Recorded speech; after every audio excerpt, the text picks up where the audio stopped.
Until this year, I had no idea that really people that I was sitting in class with were trying their hardest to learn and do incredibly well without food in their stomachs.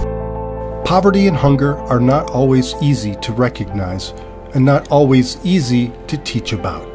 It's not about let's get our school together to do a food drive. Food drives are important. However, going a step further to really ask the why questions.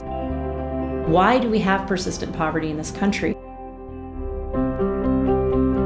At kidscanmakeadifference.org, teachers and students can explore these questions when they enter the Finding Solutions to Poverty and Inequality online portal. It has stories and resources that will inspire students to learn, use new skills, and explore lasting solutions to end hunger. We were given a card with a family on it, and it listed their monthly income, and that was really shocking to see that these people who were doing everything they were supposed to by paying their taxes and helping their families, but they really were so stuck because they had to feed their families with nothing, no money left.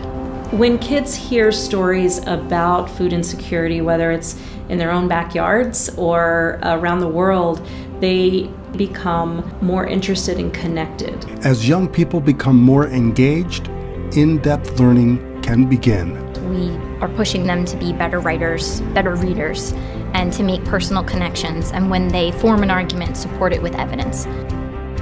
When we study economics, we learn about poverty in terms of its bare bones definition.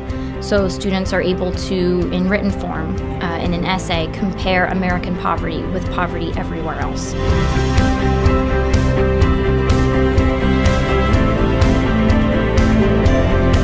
The portal features organizations that tell powerful stories while sharing activities, study guides, and interdisciplinary lesson plans.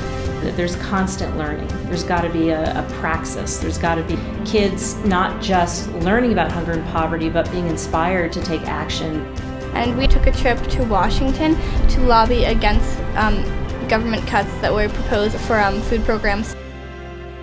We actually scheduled meetings with senators, and we went on Capitol Hill and we talked to them. After our trip to Washington, we were writing letters to the senators to just keep in touch and keeping our voice out there.